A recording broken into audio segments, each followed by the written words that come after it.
Boker Or, Shabbat Shalom, Beshem Hashem Naaseh, Venatzliar. Bezrat Hashem. Boker Tov. Plaisir à entendre. En ce vendredi 30 du mois de décembre. On rentre bientôt dans le mois de janvier, disait l'autre. On est le janvier. Voilà, on est le 30. Aujourd'hui en français, et nous sommes le Vav. Bezrat Hashem. Demain soir, on pourra faire la Birkat Alevana. Donc, nous sommes le Vav, le 6 du mois de Tevet. On étudiera ce matin un sujet très intéressant pour lequel, d'ailleurs, les anges et Dieu lui-même s'est particulièrement intéressé, ce combat de boxe entre Yehuda et Yosef dans les Midrashim. À Emet, j'avais fait ce cours-là il y a bien longtemps de cela, dans nos Sages racontent. Je suis racheté ce matin par Ruben Ben Israël Mouli pour les 30 jours de son grand-père, Eliaou Ben Julie Zichron Livracha. Il avait fait une grande teshuva dans les dernières années de sa vie avant de partir le Shabbat. Tfilin, prière et autres. Il raconte que le mérite de cette étude, Yalet Nishmato Kezor Arakia, et comme je l'ai dit, bizarrement, il dit ici qu'il a fait une teshuva, sans aucun doute, avant de partir de ce monde. Mais on souhaitera aussi un grand mazal tov à la famille Bismuth pour la bar mitzvah de leur enfant. Et ce qu'il y a de très très très sympathique, c'est que j'ai connu pas mal de grands-pères qui se sont un petit peu fâchés ou qui n'ont pas accepté la teshuva de leurs enfants et de leurs petits-enfants, et qui, au fur et à mesure de l'âge, non seulement l'ont accepté, mais en sont particulièrement fiers. Comme je rappelle le papa de Adam Sayad, qui au début était « mais qu'est-ce qu'ils vont faire? Pourquoi ils sont religieux ?» et qui à la fin de sa vie, il voulait que près de lui, et il était fier d'eux, et content, et il m'avait dit avant de partir qu'à la synagogue, c'est la dernière fois que j'avais vu, que Béhémet, il part tranquille de ce monde, il savait que la fin approchait, et il m'a dit, avec une telle assurance vie, je ne peux partir qu'avec le sourire.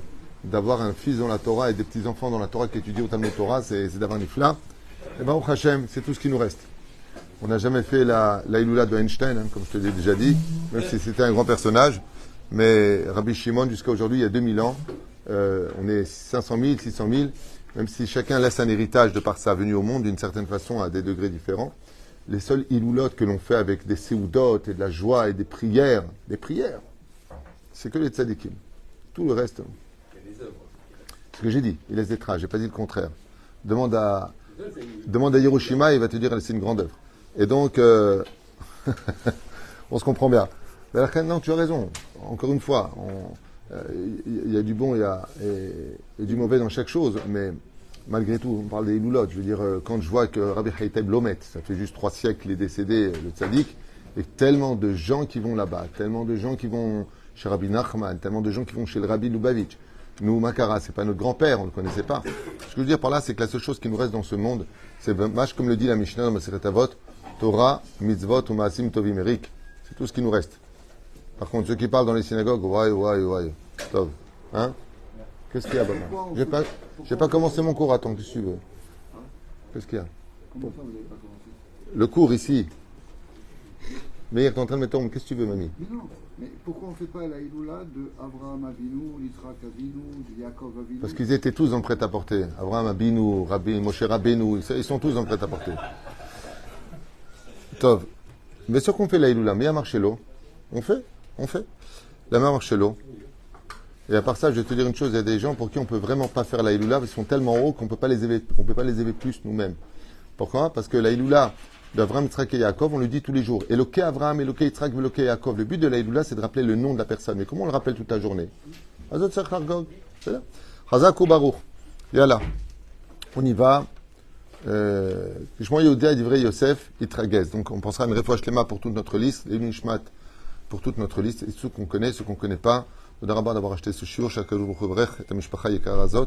et à vous tous, une grande réussite sur tous vos chemins. Amen. Alors moi, ce que j'aime bien dans nos cours, je vous dis franchement avant de commencer, c'est que, comme j'en avais déjà parlé, dès qu'on fait des cours sur le coaching, faut garder la Imouna, on va y arriver. Il y a 8 millions de personnes, et dès qu'on fait de la Torah, ça descend à 1000 personnes, 500 personnes. Les gens ne comprennent rien. Avec tout respect que je dois à tout le monde, c'est exactement le contraire. C'est en étudiant la Torah que tu retrouveras la Imouna. Les rabbanim sont devenus des thérapeutes, des psychologues, dès que c'est des cours, oui, et ton enfant, dès que ça parle d'éducation, dès que ça parle de Shlom Bayit, on est des milliers à venir, et dès qu'on parle de Torah, bizarrement, les choses descendent. Rabotai, c'est une erreur dramatique. parce que ce qui permet aux rabbanim de pouvoir remonter le moral aux autres, c'est la Torah. Donc si vous-même, vous venez à la source de ce qui nous donne à nous la force de tenir nos épreuves et de vous aider à vous tenir les vôtres, si je peux me permettre, moi je parle pas moi j'aide personne, mais je parle de façon générale, pour tous ceux qui le font, ben c'est la Torah. C'est parce que nous, après ça, on va aller s'asseoir étudier la Torah. Donc quand on propose des cours de Torah, que ce soit les miens ou ceux des autres, je parle de vrais cours de Torah, que ce soit des midrashim, que ce soit des gmarot, que ce soit des halachot, que ce soit... C'est ça l'étude de la Torah, c'est ça le vrai kérosène de notre peuple. Et je constate que un truc bon, c'est choquant, quand je vois les vidéos du Rav Ovadia Yosef, des halachot du Rav Ovadia, l'aigle de la Torah, t'as 1500 vues.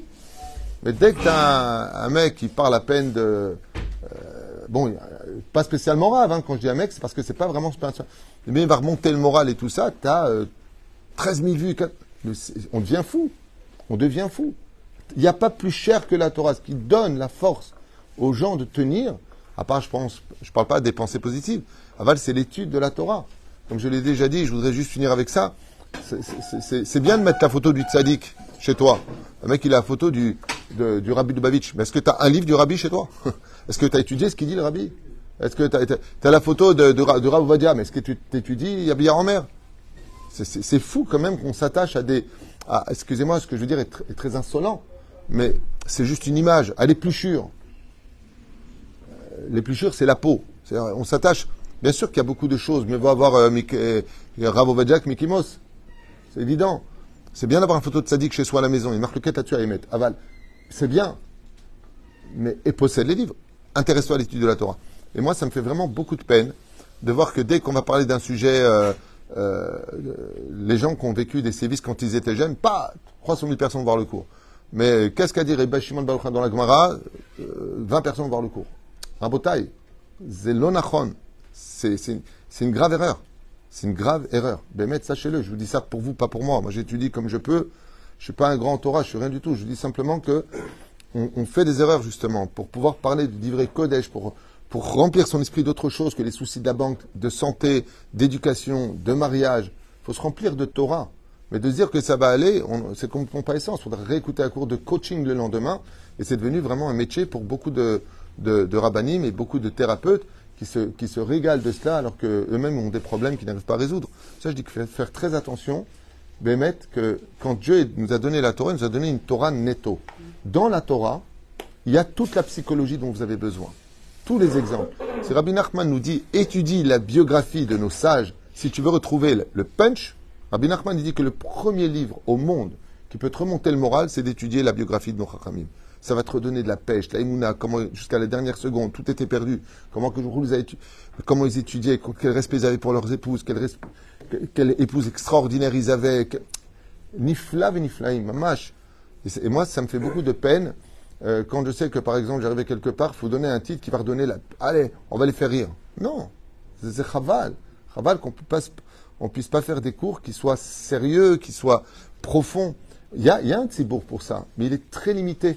Pourquoi? Parce que ça ne parle plus aux gens aujourd'hui, vu les difficultés que nous rencontrons sur nos chemins. Aval zet taout, vous voulez les régler? Étudiez plus la Torah netto. Ken. Si vous dites que vous avez raison à 100%, quelqu'un ou quelqu'un personne la Torah, s'il n'est pas actualisé dans le langage. Oui, ça on est d'accord. Tu sais très bien qu'on est d'accord sur ça. Il faut une Torah actualisée. Là, c'est pas du tout actualisé. Ce qu'on va dire, c'est du Mickey Mouse, par contre. Alors là, par contre, on va rentrer. Alors aujourd'hui, c'est une étude très marrante. On va rentrer dans Matrix. C'est Matrix, c'est comme ça s'appelait? Le truc, un mec qui fait comme ça, là, des trucs. Ouais. On va rentrer dans du n'importe quoi au niveau d'esprit, parce que ce qui est marqué ici, c'est comique. Alors moi, ce que je voudrais justement étudier avec vous, c'est pourquoi c'est comique. Le fameux combat qui a intéressé le ciel, Dieu lui-même est descendu, les anges eux-mêmes sont descendus, tout le monde est descendu. Ce qu'on n'a pas trouvé pour Yaakov Avinu, quand il s'est battu contre l'ange, le Zohar Kadosh nous dit que là, par contre, Kol Mapalia Shel Ma'ala, c'est-à-dire que tous les degrés des anges sont tous descendus voir le combat entre Yosef et Yehuda. Alors on commence, on sait en hébreu, donc je traduis directement Bezrat Hashem, avec l'aide d'Hashem. Yalla. Comment on peut dire, donc Yehuda dit à Yosef, attends, Merlanou la Shura Bait, allez Shalom, tu nous demandes de retourner chez nous dans la paix. Retournez-vous chez vous dans la paix, celui qui m'a volé mon gobelet, ma gavia, eh bien, ma coupe, plus exactement, lui restera ici. Et tu nous dis, retournez chez vous dans la paix, avec de la nourriture. Car maintenant, nous ne te parlons plus le langage de la paix, mais le langage de la guerre. Donc, Yehuda déclare la guerre au vice-roi d'Égypte. Il sait très bien qu'il s'engage face à une guerre terrible avec les alliés, mais il n'a plus peur de rien. De là, vous avez compris quoi? Qu'est-ce qui va permettre à Yehuda d'agir ainsi? C'est ce qu'on va découvrir. Je ne sais pas si vous comprenez. Ils sont 10 frères avec Binyamin, 11 frères. Yosef, 12e frère, est en face. Il y a Ephraim et Menaché. Regardez bien un petit peu le théâtre qui se passe. Et tu as les 11, plutôt, même pas les 11, tu en as une seule personne, donc Yehuda, qui vient voir Poutine et Baden et qui leur déclare la guerre. Je ne sais pas si vous comprenez un peu de quoi je parle. Et ils lui disent ouvertement, donc le Midrash nous dit, Lo le shalom, Zéonigma, le temps de la paix avec toi est passé, maintenant, on va te détruire. C'est quand même assez impressionnant comme langage, surtout pour des rabbanim. Oh! C'est un petit peu choquant. Comme ça nous dit le Midrash. Ça veut dire que le Midrash, c'est que... Je vous explique un peu c'est quoi le Midrash. Il y a beaucoup de Midrashim, Midrash Alpiot, Midrash Gadol, Midrash de Rabbi Perkid Rabbi Eliezer, Blissov, le Midrashim, Midrash Tantruma, Rabbi Moshe Adarshan, Lo Chaser. Le Midrash, c'est ce qui aurait remplacé une caméra si on avait été sur place. C'est-à-dire que nos Chachamim vont décoder à travers la Torah des principes extraordinaires qui vont nous expliquer si j'étais sur place, qu'est-ce que j'aurais vu. C'est ça. Mais avec des angles différents. C'est pour ça que le Midrashim change. C'est comme une caméra. Le mec, il est habillé de ce côté-là en noir, de l'autre côté, habillé en blanc. Il est habillé en noir, parce que la caméra était de ce côté-là. L'autre, il dit en blanc. Mais en réalité, il portait une chemise noire et blanc. C'est un peu ça, le Midrashim. Et la Chaim Omerlo, Kevan Sha'ata mitnaeg klapenu, lo lefi din Torah shelanu, velo lefi din malchut, comme tu ne te comportes pas ni selon la Torah, ni selon les lois de ton pays, ce que tu veux faire, c'est attraper Binyamin pour ta débauche personnelle parce que tu es égyptien, à cette époque qui était quelque chose d'assez culturel, eh bien, nous te déclarons la guerre. De là, on apprendra que derrière Hagav, le seul moment où on doit sortir vraiment en guerre dans notre vie, c'est dès qu'il y a de la débauche.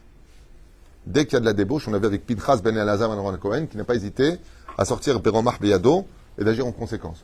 Bien sûr, de nos jours, on ne va pas faire ce genre de choses, que ce soit clair, Chaz Shalom, de lever la main sur quelqu'un de débauché. Il faut être un Sanhedrin ou il faut être Pinchas. Il y a quelqu'un un jour qui a pris un couteau, qui a assassiné un homosexuel. Il a dit Pinchas, il l'a fait. Moi, si j'avais été là, j'aurais dit quand tu seras Pinchas, tu pourras le faire. Pinchas ben Elazar ben Aaron Cohen. Il a dit Kodesh Kodashim, Veshiv Shchamatim al Ben Israël. À part cela, c'était dans une époque où la Torah était tellement flagrante, tellement puissante, qu'on pouvait le comprendre. Aujourd'hui, les gens ils sont complètement perdus dans leur tête. Dans une génération, Bémet, on ne voit même pas où est le mal. Le mec, il arnaque au téléphone et il te dit Baruch Hashem, je l'ai eu celui-là. Ça, ils sont fous, les gens. Au revoir, Meir. Les filles din Torah, donc étant donné que tu ne vas ni selon les lois de Dina de Malchuta Dina, la loi du pays peut gérer l'histoire, ni selon la Torah, Mashma Mika, les filles Adin, donc ce qui va se passer maintenant pour toi, c'est que nous allons prendre Binyamin, et ça c'est une question que je voulais vous poser. Je n'arrive pas à comprendre ce langage qu'a lieu ici. Moi je suis Yehuda. J'ai compris que Yosef, que je ne reconnais pas en tant que mon frère, pour moi je pense que c'est un Égyptien, ok? Eh bien c'est une ordure. Un homme qui est débauché, il jure que par Pharaon, par la vie de Pharaon.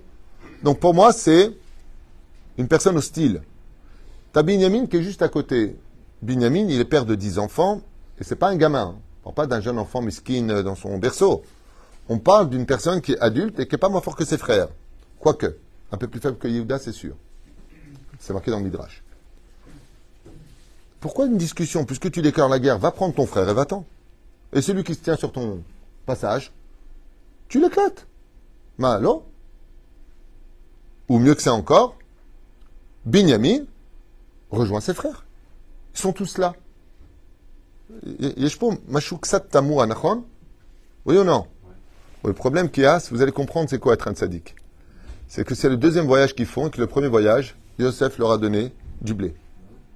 Et ils ont un problème. C'est que tout comme Pharaon nous a mis en esclavage, on ne pourra pas partir sans son autorisation. De la même façon, on ne peut pas prendre Binyamin sans l'accord de Yosef, Mishum, Kfiyut Tova. Ça veut dire que même quand on a raison, fais attention quand tu dois que tu es redevable. Quand quelqu'un t'a donné du pain, ne viens pas lui faire du mal. Il n'a rien ami, mais il aurait pu leur dire non, je ne vous le vends pas. Malgré tout. C'est pour cela d'ailleurs que quand tu vas au restaurant, tu as remarqué, non seulement tu vas recevoir une addition salée, ouais, mais quand chaque fois qu'il te sert le serveur, que tu lui dis merci, il va te demander 10% de la somme, qui n'est absolument strictement interdit selon la loi, mais c'est la tradition ici. Ok? Tradition. Et c'est quand même curieux. Tu vas le payer le serveur. Tu vas payer ta race. Ouais? Et en plus de ça, tu vas donner 10% au mec qui t'a amené. Et qu'est-ce que tu fais? Tu dis merci au serveur. Tu dis merci. D'accord? De la même façon, c'est pas parce que tu vas payer quelque chose que ça t'empêche de dire merci. Tu achètes une baguette. Elle te dit, je sais pas même pas comment ça coûte, peu importe, 4 shekels, 5 shekels, et tu dis pas merci. Vous n'êtes pas poli, monsieur. Madame, je vous ai payé. Vas-y, cachot. Pas parce que tu payes que tu dis pas merci. Mais la reine, apprenons ici quelque chose d'incroyable. Comme par exemple de partir sans dire au revoir. Le a fait.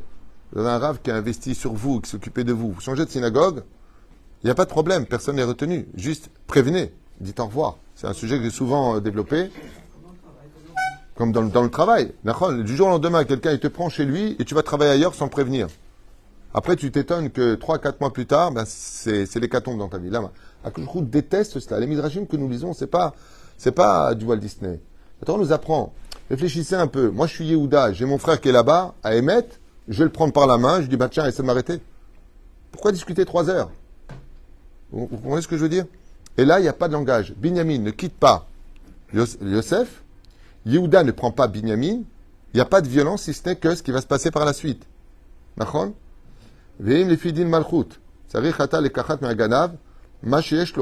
Si tu dis que mon frère t'a volé, alors dépouille-le de tout, rends-moi-le dans un drap blanc et on s'en va. C'est ce que dit ta loi. D'accord? Sinon, il te paye 5 fois la valeur de ta coupe. Combien elle coupe, on te paye? Qu'est-ce que tu veux chez nous? Et si tu dis que tu veux un esclave et que c'est ta loi à toi personnelle, pas de problème. Prends-moi, moi, je suis plus fort que lui. On veut un esclave faible ou un esclave fort? Fort. Intelligent. Je suis intelligent, je suis balèze. Prends-moi. Mais lui, tu le laisses partir. Et Yosef lui dit, pour Khadim Elohim, et là, Bidyuk Kemo Paro.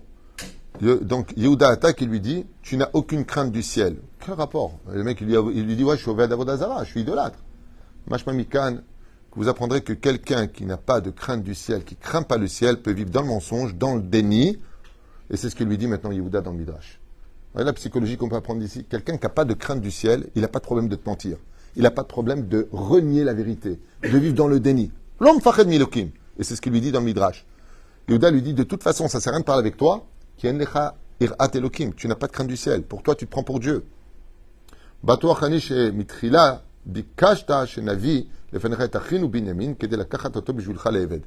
Car pour moi, il lui dit Yehuda, le fait de nous avoir demandé Binyamin, c'était un plan machiavélique de ta part, juste pour le garder près de toi.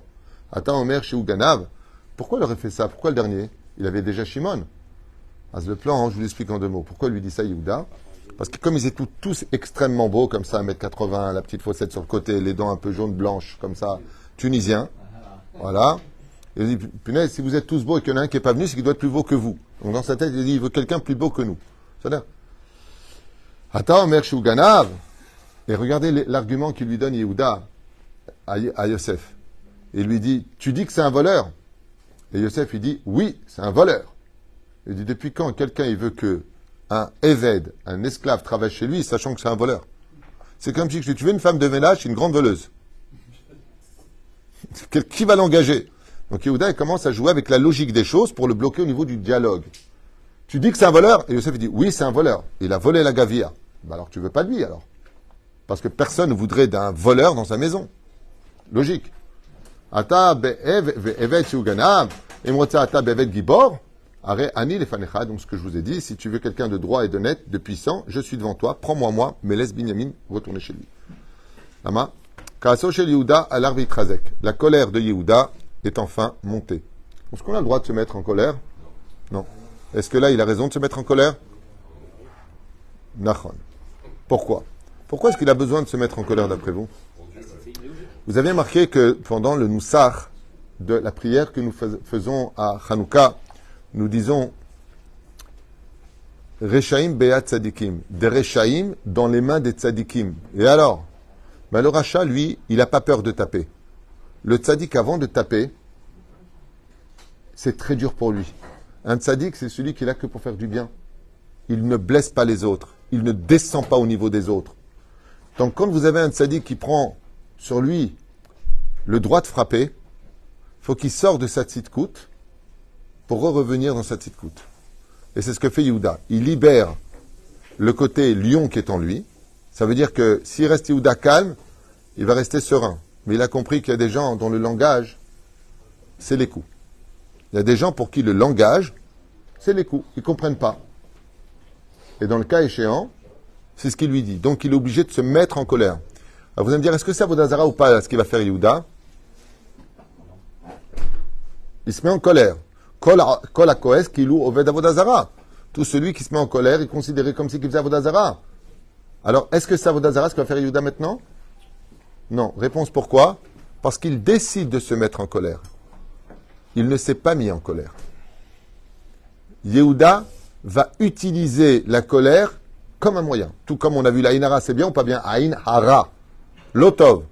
Quand Agar se vante d'être enceinte sur la Gdusha de Sarah, Sarah va utiliser la Aïn Hara pour lui faire tomber le petit.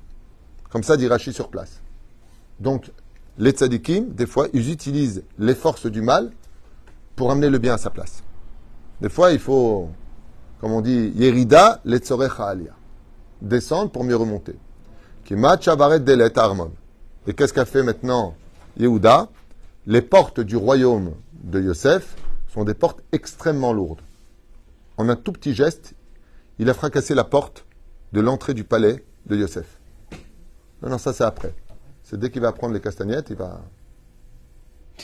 Le car osif la guide de Yosef, Ashren ali le osif, od kamamilim. Et d'où est-ce qu'on voit qu'il contrôle sa colère? Donc c'est pas un Vodazara. Il lui dit, permets-moi de compléter ma phrase. Quand tu es en colère, tu dis pas permets-moi de compléter ma phrase. Hein. Je vous le dis dès maintenant, ça fait un peu une dispute. Mais ayom shebaou elecha, umetzata alenu alilot sha'ab, sha'alta otanu alavinu, mishpachtenu madoua. Depuis qu'on est arrivé pour acheter simplement du blé, tu nous as pris la tête, il lui dit. D'où vous venez? Comment s'appelle ton père? Combien vous êtes de frères? Dis-moi, tu travailles pour le Mossad, il lui a dit. Tu veux... Je te dis, ils sont tous tunisiens. Yehuda, il dit à Yosef, tu veux prendre une ferme de chez nous, quoi? Tu veux te marier avec une sœur à nous, il y a un problème? On est venu chercher du blé. Qu'est-ce que tu veux? Quel intérêt tu avais à poser tellement de questions? Et nous, on t'a rien caché. C'est par nous les chakol. On t'a tout raconté. Tu nous as dit apporte-lui. On t'a apporté notre frère.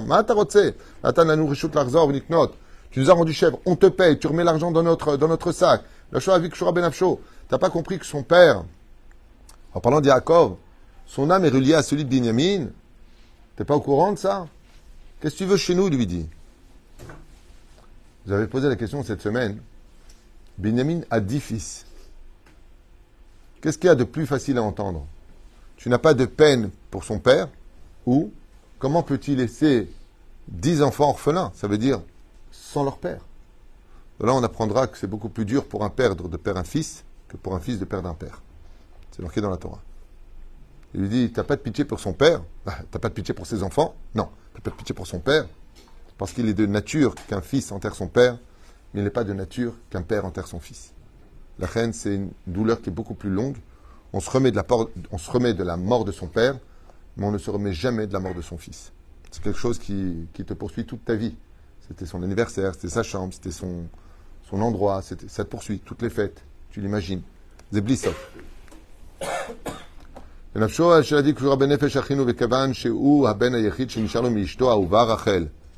dit à plus forte raison, puisque tu veux tellement tout savoir sur notre famille. Rachel, la préférée de mon père, a eu 2 fils, Yosef et Binyamin. D'ailleurs, à ce moment-là, Yosef va lui dire, ah, il est où Yosef? Il est mort. Non, parce que tu lui dis, on ne sait pas, on est venu le chercher, c'est bon. Il est mort. D'ailleurs, c'est pour ça qu'il va se dévoiler. Comme Yosef connaît la valeur de la parole, et que Yehuda va lui dire, il est mort, il dit, là, c'est moi.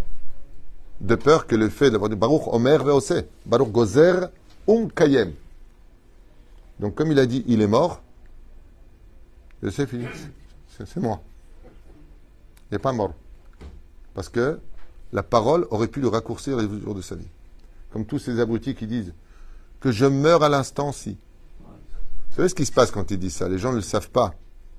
Quand ils disent que je meurs à l'instant-ci, il devait mourir à 90 ans, il va mourir à 80 ans. Parce que tu viens de réduire par ta parole les jours de ta vie. Que je meurs à l'instant T, tu viens de perdre des jours de ta vie. Par contre, de dire que tu vives longtemps, que Dieu me donne une longue vie en bonne santé, tu rajoutes des jours de vie. Re bno של יוסף, וגם הוא היה ממנה נאבד. עכשיו קח אותי לעבד במקום הנער הזה בנימין. לי יש בכוח יותר וכולי וכולי. על פי שדיבר כל כך הרבה וניסה וכל כוחו, qu'est-ce qu'il va lui répondre Yosef? Encore un Tunisien. Il lui dit, Zek, qu'est-ce que tu parles?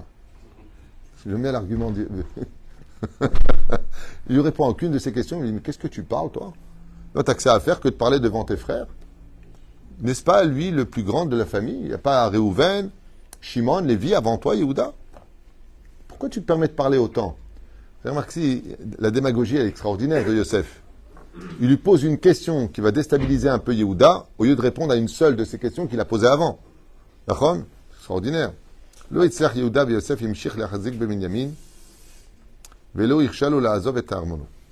Et là, donc, pour la question qu'on a posée, nous dit le Midrash, Yosef a tenu le bras de Binyamin pour l'empêcher de partir. Mashma mikan, que Binyamin a voulu peut-être arrêter les choses, lo yodim. En tout cas, yirzik oto. Ra Yehuda she'en dai bediburim. Yehuda a compris qu'avec la parole, ça suffirait pas. Itri la'ayem al Yosef v'kachamar. Et donc, il lui a rentré dedans en lui disant, Zeu Atkan. Il a enlevé sa veste, il a enlevé sa montre, il a enlevé ses lunettes, sa gourmette, ve'amarlo. Itri la'ayem al Yosef. Shamata bevadai adoni et ma she'asu achai. Il dit au fait, est-ce que tu as entendu parler de la mort de 24 000 soldats extrêmement entraînés, tués par mes deux petits frères? On parle de la ville de Shrem. Tu es au courant de ce qu'on est capable de faire sans se fatiguer? Tu es au courant de Belleville? Tu es au courant de ce qui se passe ici? Gam Shamata Alma She'asa Hashem et le Kenu Pharaon. Tu es au courant de ce que l'Éternel, notre Dieu, a fait à Pharaon quand il a pris notre grand-mère Sarah? Et tu es au courant de quoi sont capables ceux qui étudient la Torah? Je répète. Es-tu au courant de ce que sont capables ceux qui étudient la Torah? Parce que Pharaon, Yosef, il avait des 70 soldats de l'armée d'élite qui faisaient plus de 2,20 m sur 1,20 m. Hyper entraînés, hyper balèzes. Ils étaient maintenant, eux, présents. Enfin, derrière la porte exactement. Et ce qui va se passer, c'est que Yosef va faire appel à eux. Et ils vont finir leur vie très mal, les pauvres. Même les dentistes les plus réputés ne pourront rien faire pour eux. C'est très bizarre. Vous allez entendre des choses qui demandent des explications, et j'aimerais vraiment faire honneur à la Torah pour vous expliquer ces histoires un peu abracadabresques. Donne-nous notre frère avant que ça prenne une dimension sans retour. Shera Yehuda Shegam Yumim Elu. Et Yosef, il le regarde, et qu'est-ce qu'il fait? Il lui sourit en disant, qu'est-ce que t'es comique? C'est vrai que c'est intéressant comme... Hein. Et en guise de réponse, Yehuda s'est mis en colère, et il va donner son premier coup. Il va se mettre à hurler. Un hurlement qui ressemble... Non, hurler. Un hurlement qui ressemblera à un rugiment de lion. Et qu'est-ce qui va en sortir? Ad Eretz Kenaan. Ce cri, cet hurlement, est venu jusque Eretz Kenaan. Alors, pourquoi on parle de rugiment? Eh bien, le lion, quand il rugit, comme ça, on l'entend pas au niveau auditif. On reçoit les ondes.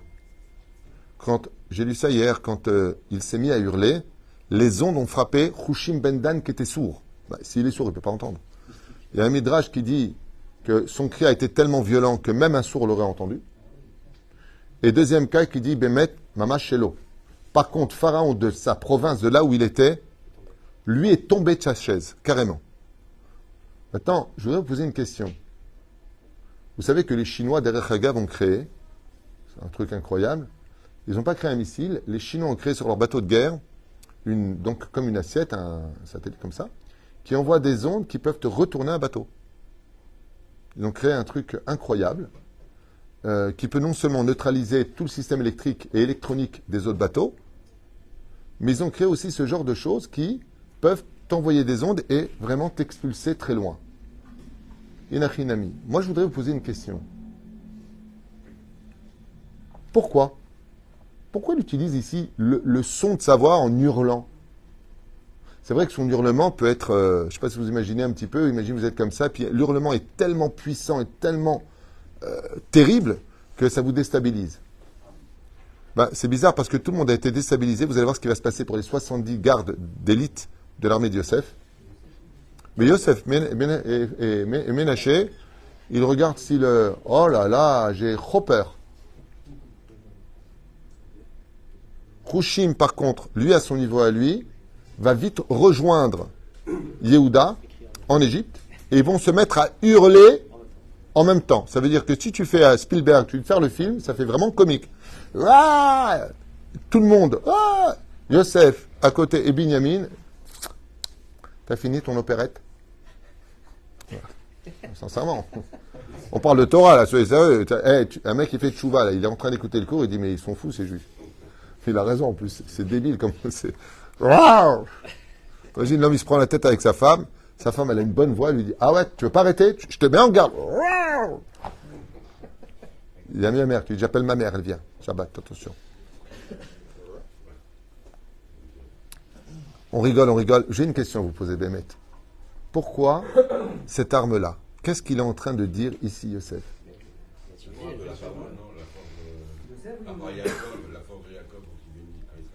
Mikan, s'il avait frappé physiquement, ça voudrait dire que la Torah a besoin de physique pour se défendre. Étant donné que Yehuda était chef du Sanhédrin, Ayam et Malmel Torah, quand il était sur son âne, quand il étudie la Torah toute la journée. Et si le Midrash vient nous apprendre ça, c'est pour te dire, regarde la force de la Torah, ce qu'elle peut faire au niveau même physique chez l'autre. Il y a un Rav, que vous connaissez tous, de nom en tout cas, c'est le Rav Mimoun, de Marseille, à la Vachalom. Et on m'a raconté qu'un jour il a entendu qu'une juive avait été prise en captivité à cause de la drogue, et ainsi de suite, dans une maison de prostitution. Et vous savez que là-bas c'est dirigé par la mafia. Et on m'a raconté que quand il a entendu ça, alors qu'il n'était pas du tout, vous l'avez connu, Rav Mimoun, c'est une allumette, quoi. Physiquement, il n'était pas, c'est pas un homme d'entraînement, c'est pas un commando, quoi. Il est parti directement là-bas, il a pris la fille par le bras, il a fait sortir. Seulement, il s'est retrouvé face à un colosse qui a compris qu'il était venu la toucher. Il l'a massacré de coups. Il a déchiqueté. Un mec de 2 mètres de haut, il l'a déchiqueté. Comme un lion. Comme un lion. Des coups comme des coups de griffe, il a mis KO en 2 secondes. Comment c'est possible? Il tombe sur quelqu'un qui s'entraîne tous les jours, un videur de boîte de nuit, qui sait se taper, qui aime les coups. Et le Rav Mimoun, c'est un homme passif, c'est un homme de Brit Milot. Comment c'est possible? C'est exactement ce que nous apprend la Torah. Celui qui a de la Torah en lui, Béhémet, il peut te terrasser Mishirotse. C'est pour ça que quand il partait à la guerre, vous verrez dans le livre de Yoshua Ben Nun, avec combien d'hommes ils partent? 36 tzadikim. Pourquoi 36 tzadikim? S'ils ont de la Torah, ils ont de la force avec eux. Celui qui avait des avérotes n'allait pas à l'armée en Israël. Comme ça dit le Rambam, comme ça dit la Torah. Yera levav. Celui qui avait des fautes, il partait pas. Celui qui n'a pas de fautes, partait. Moshe Rabbeinu, il se tape contre les bergers. Yaakov, il se tape contre l'ange. Moshe Rabbeinu se tape contre Og Melech HaBashan. Og, c'est pas un cure-dent. Ouais.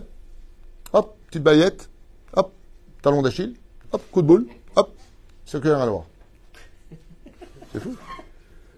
Et en 2022, une fois de plus, la Knesset a reconnu que les meilleurs commandos d'élite de l'armée d'Israël, une fois de plus, 98% des missions sont réussies, c'est les Haredim. Les Haredim qui rentrent à l'armée, à Netzach Yehuda, sont devenus ceux qui sont le plus envoyés sur le terrain. Et le chef d'état-major a dit, mais je ne sais pas comment ils font cela, la vérité. Et ils ont répondu, on y va avec Dieu. C'est pas une blague, il faut regarder sur Internet. Ce sont les missions les plus difficiles qui leur sont données. Les Givati, les Golani, Yesh, Baruch Hashem, que Dieu protège tous nos soldats. Mais eux, leurs missions sont incroyables. Ils sont même considérés comme étant dangereux. Parce qu'ils n'ont pas de problème de... Alors qu'ils sortent des yeshivot. C'est bidjouk, c'est ça le message qui nous a été écrit il y a 2000 ans en arrière ici. Les midrashim qu'on lit sont très très antiques. Atik Yomin. Ils viennent de la Gemara, Yerushalmi, Bavli et autres. C'est marqué comme ça au début de la page. Ok? Qu'est-ce que c'est ce lien de... j'ai peur, babaou. Oh, t'es dans un endroit où il y a plein de démons. Même les démons, ils ont eu peur. Pour te dire que celui qui étudie la Torah, sa voix, elle porte loin et elle peut te déstabiliser n'importe quel sorcier, n'importe quelle personne. C'est dommage qu'on n'ait pas conscience de la valeur de notre Torah. Chaval. On va voir le mec, il est tamé, il va voir un Mekoubal pour régler son problème. Mais va étudier la Torah. Toi-même, deviens le rave que tu rêves d'aller voir. Tu peux être mieux que ça. Et les deux se sont mis maintenant à miauler, j'allais dire, à hurler.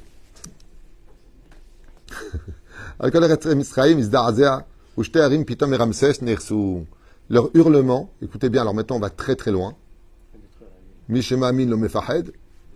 Leur hurlement était très loin que 2 montagnes, 2 villes d'Égypte ont été détruites par Yehuda uniquement par son hurlement avec Rushim ben Dan. La ville de Pitom et la ville de Ramsès ont été totalement détruits. Et c'est pour cela que l'esclavage aura lieu là-bas pour reconstruire ce qu'ils ont détruit.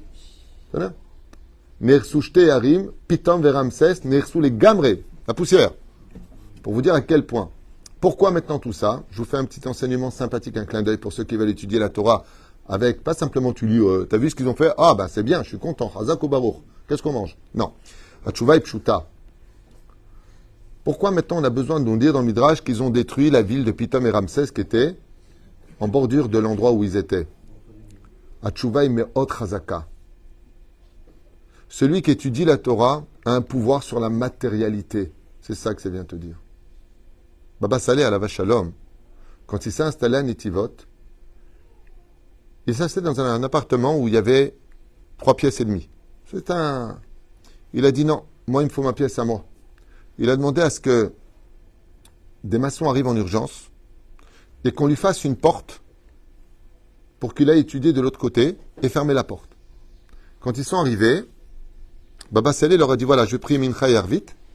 Quand je reviens, je veux déjà que la porte elle soit mise parce que quand je reviens, je m'enferme étudier là-bas. Alors, les personnes qui sont venues, ils ont embrassé la main à Baba Saleh, ils ont dit non, Mincha et Arvit, ça fait 40 minutes, 50 minutes. C'est le temps de casser un petit peu le premier mur. Ouais. Et l'autre côté. Bikitsour, pas avant 4-5 heures. Le temps de casser, que ce soit droit, le ciment, que ça sèche. C'est pas comme ça. Baba Saleh leur a dit à tout à l'heure. Quand est revenu Baba Saleh, c'est marqué dans sa biographie. La porte était posée, ils ont juste donné les clés. Baba Saleh Todaraba, il est rentré dans sa chambre étudiée. Il les a réglés, rentré. Ils ont posé la question, le Rav Elio Al-Fassi, le chamash de Baba Saleh, il leur a posé la question, il dit, comment vous avez fait ça? Il dit, on ne sait pas, le mur c'est devenu comme du beurre. Tarak, ça s'est coupé, tarak, tout droit. On mettait le ciment, il séchait automatiquement. Comment c'est possible? Tu vois, la porte, ils l'ont mis, après c'est facile. Ah, il venait, mais là, vous avez raconté une fois. Quelqu'un qui passait et qui avait une porte. D'accord. On a tous des portes. Et donc, je me rappelle ce que tu racontes. Vous avez dit qu'au même moment, il y a quelqu'un qui était venu voir Baba Saleh, il avait une porte qu'on avait commandée qui n'avait pas été prise. Nachon. Ça, c'est dans la biographie. Tu me rappelles les choses, effectivement. Il n'a jamais quelqu'un passé. Nachon. Là où je voulais en arriver, c'est que Baba Saleh, en 50 minutes, il leur a demandé dans un mur, d'en arriver à mettre une porte. D'accord, mais il y a un temple. C'est pas comme ça. Et puis il y a les graviers à enlever. C'est quand même une porte. C'est un morceau de béton qu'il faut enlever. C'est pas stam, c'est des briques. Baba Saleh leur a dit ça. Pourquoi? Qui a ni le Torah, celui qui étudie la Torah, il a une force sur la matérialité. C'est-à-dire qu'il va te donner une pièce, de ça tu peux devenir riche. Qui yesh lo shlita. Et c'est ce que vient nous apprendre le Midrash. Quand ils se sont mis en colère et qu'ils ont voulu détruire, ça s'est détruit. De là, tu apprends que quand ils veulent bénir, il va être béni. C'est pas Stam marqué ici parce qu'on ne sait pas quoi marquer. La ville de Pitom et Ramsès, Makara Lahem, Nersou, elles ont été détruites. Parce que le but de Yehuda, de sa kavana dans son cri, c'était de détruire. De là, les Chachamim m'ont dit, faites toujours très attention à la malédiction d'un tzaddik. Oy va voy, de provoquer, comme l'a dit, il est la zaken. à ces deux personnes qui ont, dans Maseret Shabbat, la Medalef, marqué là-bas, on va essayer de l'énerver. Combien tu paries? 400 cycles. Ouais. Il a dit, à la fin, il n'a pas réussi. Pourquoi les Chinois, ils ont des yeux comme ça? Pourquoi ils ont les pieds larges? Pourquoi ils ont une tête en forme d'œuf? Pourquoi des questions un peu bêtes, quelque part. Et juste le vendredi après-midi, le moment où on est le plus énervé, parce qu'on est tout le temps pressé. Et il était dans son bain. Il était dans son mikvé. Ken. Azma Shekatouf Shama, qu'est-ce qu'il leur a dit, Hillel? Mieux vaut perdre 400 cycles d'argent que de me mettre une seule fois en colère. Parce que si je me mets en colère, Chazal, ils disent quand un tzaddik qui maudit, un juif, qui mérite d'être maudit, bien sûr, ne commencez pas à me dire, un juif qui maudit un. Okay. Les tzaddikim ont le droit, pas nous. Un tzaddik, il a le droit de porter une malédiction sur quelqu'un. Parce qu'il aime tellement que s'il le fait, c'est même une guérison pour lui. Mais ça vient tout de suite. Ça veut dire Shemishmor Verachem. Rachem Yehuda, ici, maintenant, il montre un état de colère foudroyant. Et là, on voit que c'est un tzaddik. Pourquoi? Qu'est-ce qu'il va détruire? La matérialité. Il ne s'adresse pas encore à Yosef. Adain kas meod Yehuda velakach amudei nechoshet ichnisam lepiv velachas otam ad shenefru leafar dak betzaak al Yosef. Il y avait des poteaux là-bas en fer, en nechoshet, c'est-à-dire pas en plomb, en bronze, merci, c'est du bronze. Il les a pris dans sa bouche et il les a mâchés à en faire de la poudre. Il avait faim. Il avait faim. J'attendais cette réponse. Une fois de plus, Am Israël, comme ça dit, Tolat Yaakov, la force du peuple d'Israël, c'est dans la bouche. Il lui a montré que physiquement, avec une bouche aussi, il pouvait, physiquement, maintenant on parle de physique, faire les choses. Mais sachez une chose, là, ce qu'on est en train de faire, c'est du pshat du pshat. Si on rentre dans le sod des midrashim, ça va extrêmement loin. C'est pas Minastam qui a pris la moudim. C'est-à-dire. Et Rogotra, il lui dit maintenant, ce qui va se passer, c'est que le prochain shlaf, je vais te tuer toi et Pharaon. Je vous rappelle qu'il est juste en Égypte. Analo Yosef, une petite et Kharbecha. Alors là, j'aime bien parce que ça devient un peu comique.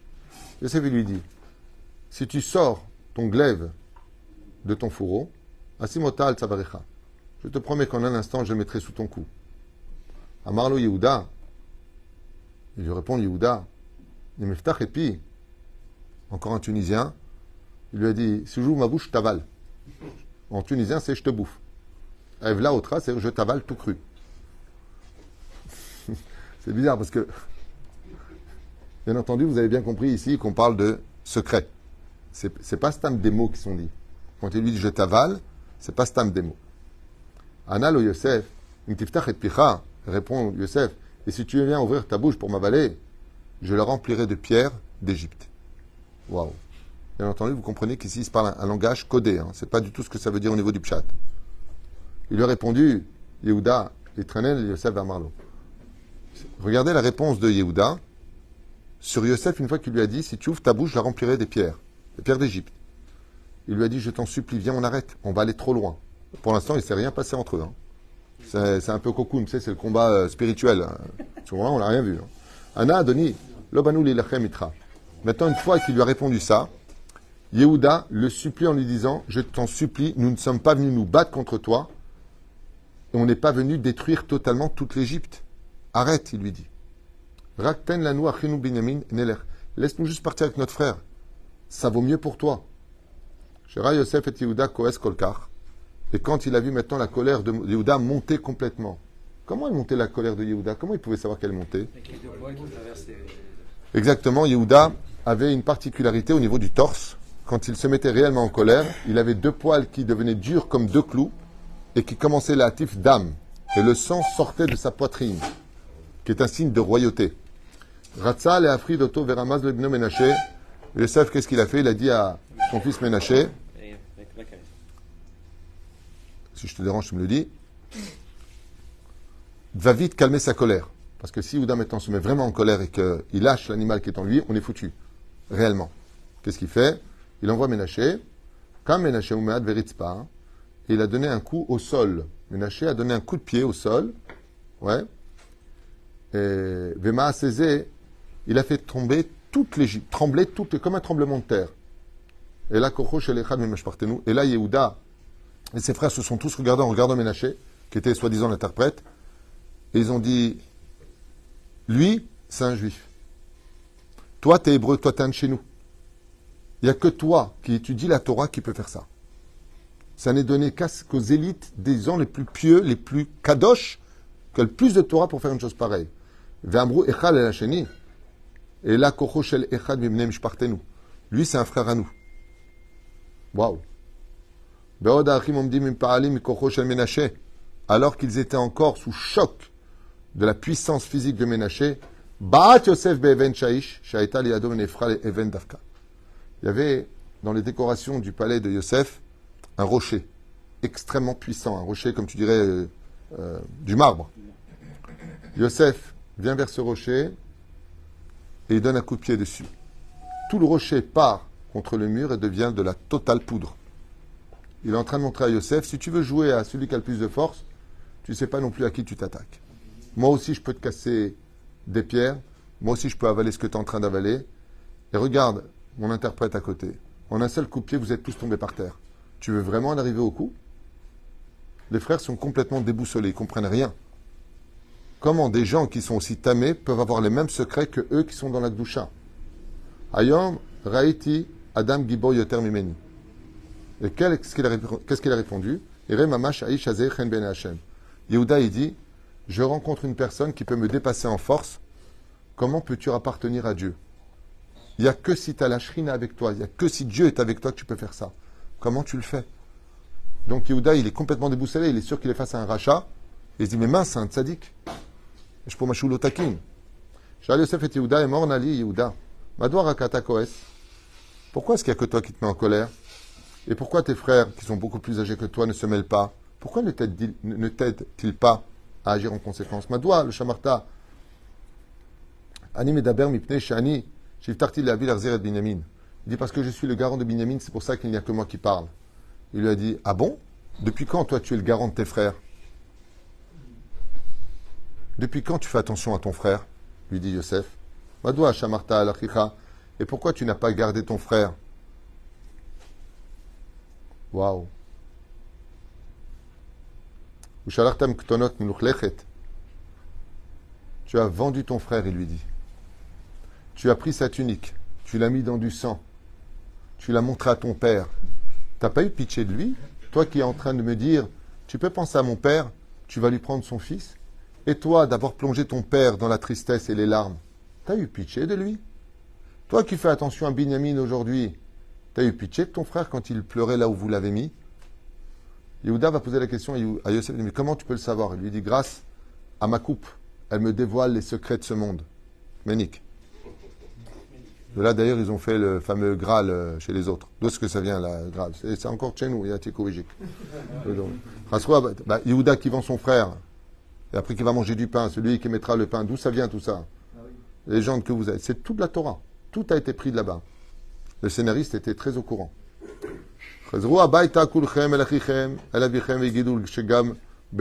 Alors qu'est-ce qu'il a fait? Vous allez retourner chez votre père. Yehuda, tout comme tu l'as fait il y a 22 ans en arrière, ok? Et il a dit, Binyamin, donne-lui ta tunique, tu la mets dans le sang, et tu dis, oh, taraf Yosef. Et bien là, tu diras, il lui dit, Yosef, tu raconteras à ton père ce que tu as été capable de lui dire il y a 22 ans en arrière. Tu sais très bien le faire, tu es un très bon acteur, il lui dit. Hein? Le religieux, là, qui vend son frère. Allez, vas-y. Kaz gadol takaf et Yehuda beshomo devarim elu. Yehuda n'a pas pu se retenir et sa colère a réellement éclaté. Shuv erim kolo betzaaka gdola. Toujours pareil. Comme ça. Et là, toute l'armée de Pharaon, l'armée d'élite, Niv Alou Meod, ont eu une diarrhée sur place. Une peur énorme les a envahis.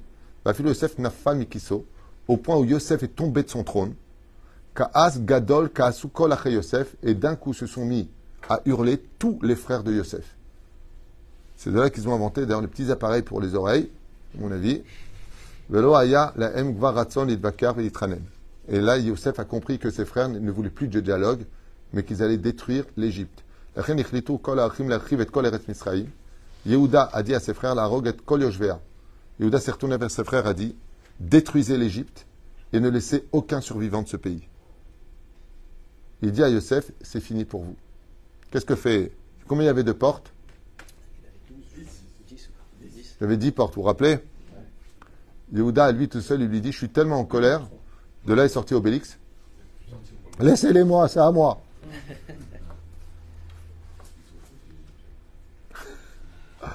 Tov, un truc de ouf. Donc, qu'est-ce qu'il dit? que, allez, 3 par une porte, moi je m'occupe à moi tout seul de 3 portes. Il me faut de la cam. Yehuda, il a dit aux Égyptiens, venez pas seul amener des copains, j'aime pas taper dans le vide.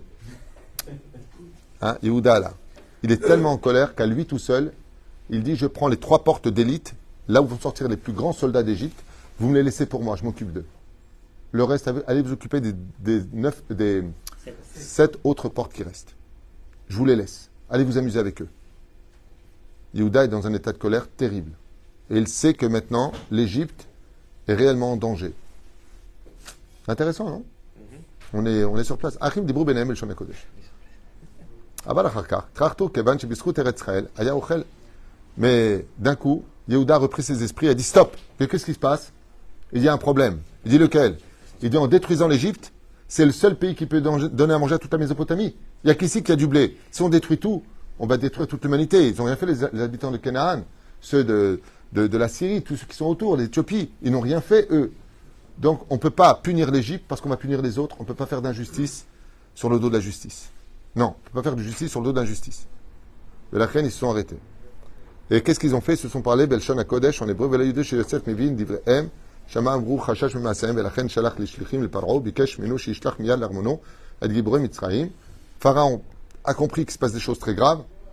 Il envoie, lui, son armée d'élite, et arrive 70 Giborim, où Yehuda, d'un seul regard et d'un hurlement, va leur démonter le visage. Ça veut dire que les yeux vont rester droits, mais la mâchoire va partir de l'autre côté, et ce jusqu'à la fin de leur vie.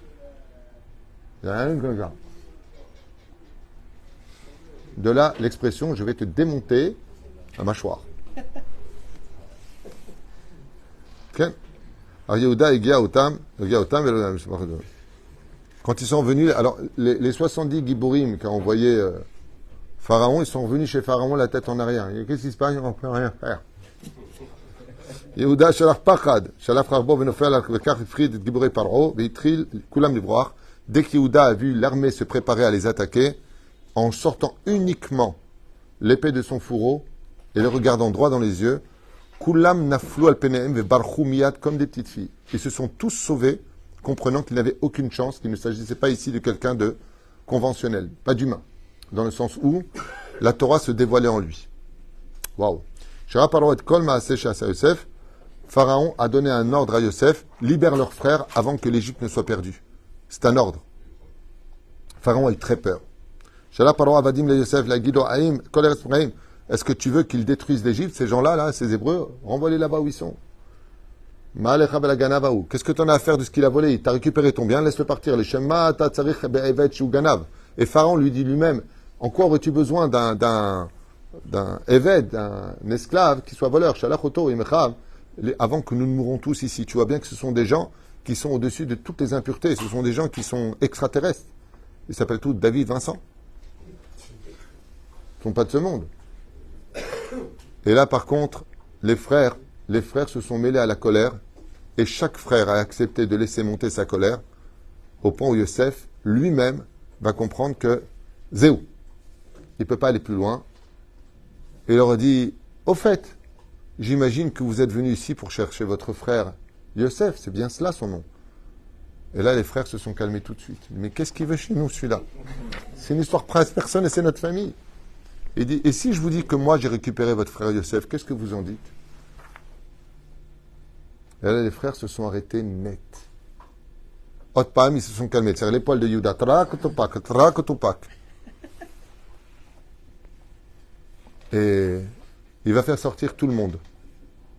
Tous les esclaves, tous les serviteurs, tous les soldats vont sortir du palais total de Yosef Hatzadik. Et Yosef va leur dire, vous voulez le voir? Même Ménaché? Non. Ménaché est au courant. Il va se mettre à crier, Yosef! Yosef! Viens jusqu'à eux maintenant et montre-toi. Les frères regardaient dans chaque recoin du palais et ne le trouvaient pas. Et là, Yosef, à ce moment-là, va retirer son chapeau et va leur dire, Ani Yosef Achechem, c'est moi Yosef.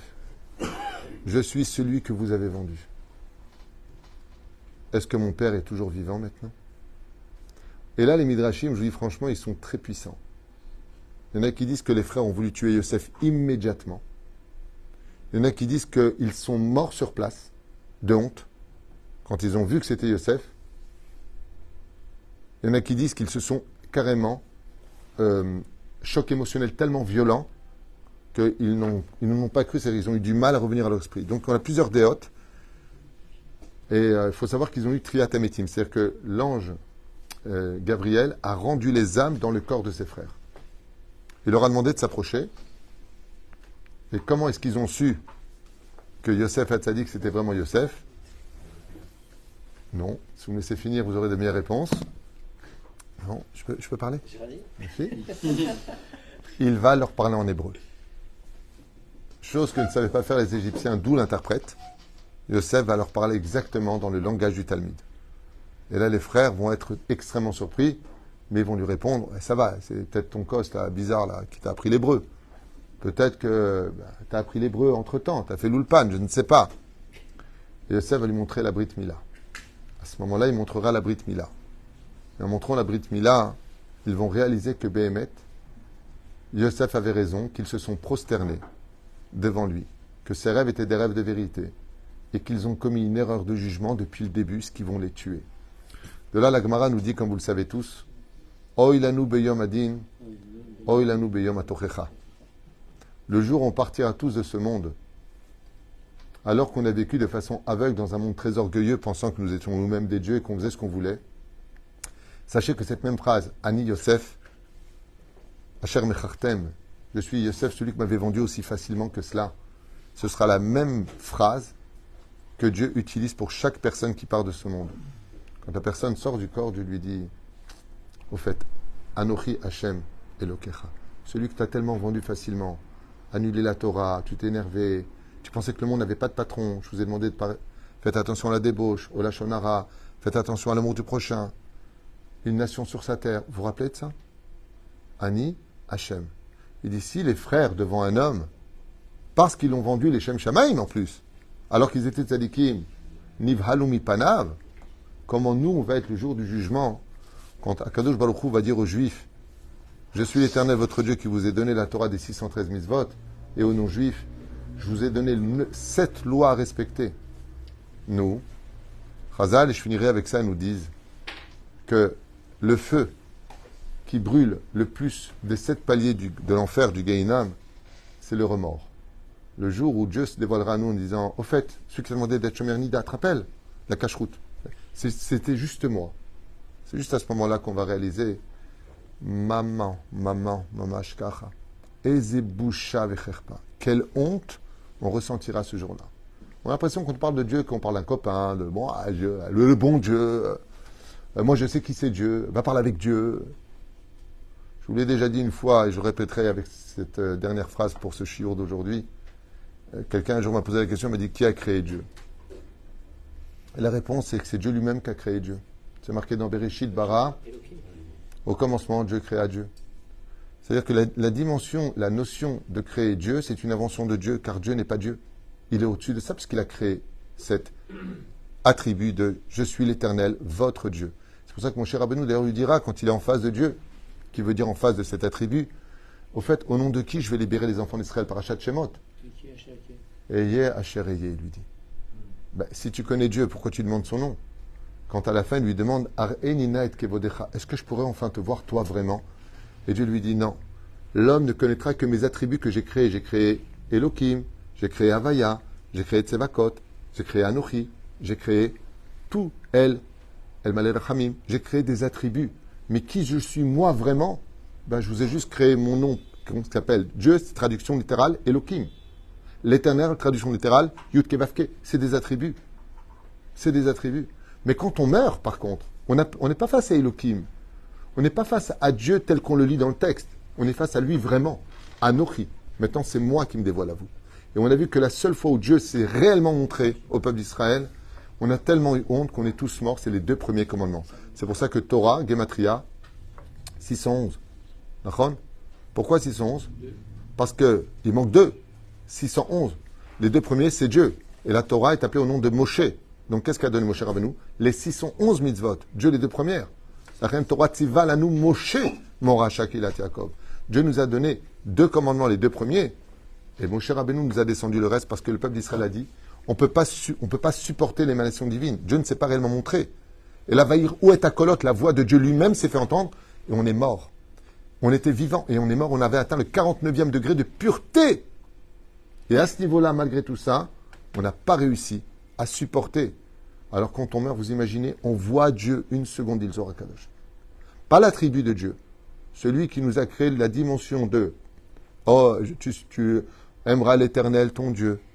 Allez, je vais créer des attributs. » Mais Dieu, s'il a créé la dimension de Dieu, c'est parce qu'il est au-dessus d'être Dieu. Alors qu'est-ce qu'il est? Eh bien, il est tout simplement tout ce que tu ne pourras jamais ni savoir ni imaginer.